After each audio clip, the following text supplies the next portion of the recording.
Hello, today is all about dismemberment.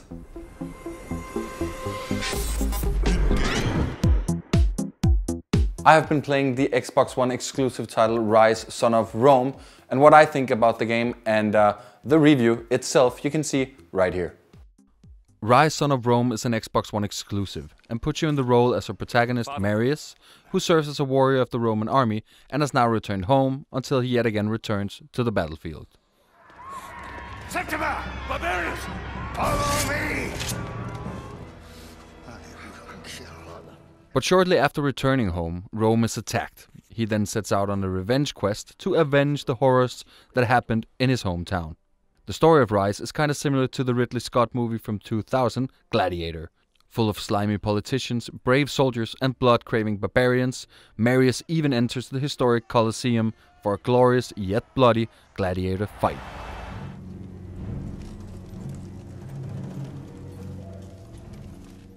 Even though the story itself is predictable and full of cliches, it manages to be fairly entertaining, which mostly is due to the stunning visual look of the game. The graphics, music and acting is very well done and manages to drag you into this epic story about a man who's out for revenge. Especially towards the ending, where it is of course built up to epic proportions. There's no doubt about Ryse, Son of Rome is amongst one of the best looking launch titles of the new console generation so far. The game itself is a third-person hack-and-slash action game that mostly revolves around melee combat, meaning that you have to fight and dismember your way through hundreds of enemies that unfortunately is stupid enough to be in your way. The combat system itself is really simple and built up around two types of offense and two types of defense: slash with your sword and push or hit your enemy with your shield, and of course defend with the shield or roll to safety. When an enemy is near death, you get to finish him off in a violent, awesome execution. And this is without any doubt the most fun thing to do in Ryse. Making these executions not only entertains you, but also gives you a boost in a category of your liking. Categories that focus on health, more damage, more XP and so on. You can also enter a focus mode that slows time down and lets you go mental on enemies for a short period of time.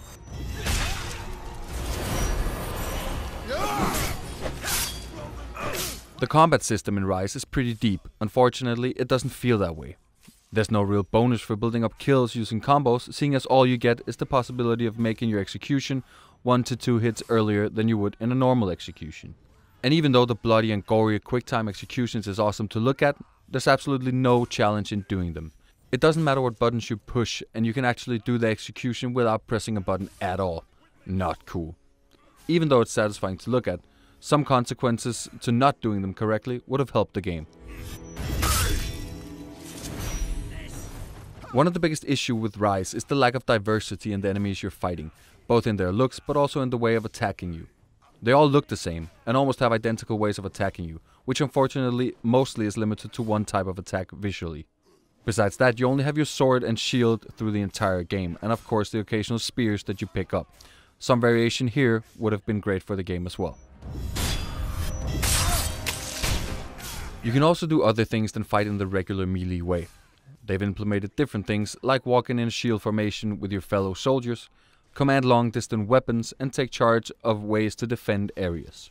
But these elements are very linear and not very free in regards to freestyling or general movement, which quickly kills your interest in doing these, unfortunately.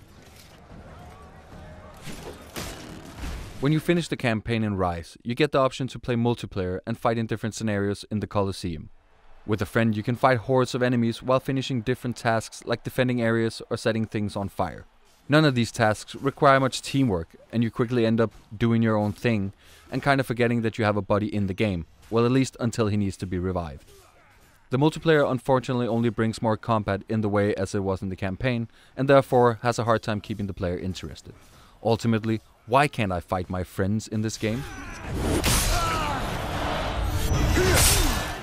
The option of designing your own gladiator is interesting, yet it takes way too long to unlock outfits and weapons. It holds you back on getting these unlocks, and most gamers have probably lost interest in the multiplayer altogether at that time. Mostly everything in Ryse is monotonous, and the game itself lacks so many things. Amazingly enough, it still manages to deliver a good amount of entertainment. The story is epic, and the gory and brutal universe is indeed lovable. But the linear levels, lack of enemy variation, and monotonous combat drags the game down.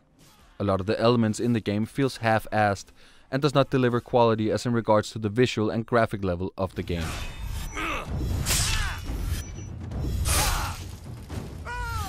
Saying that Ryse on Rome is a good game would be a lie. Even though it delivers a good amount of entertainment that you shouldn't deny yourself of experiencing if you love swords, sandals and hacking off arms, or just want to see the boundaries of the Xbox One's potential.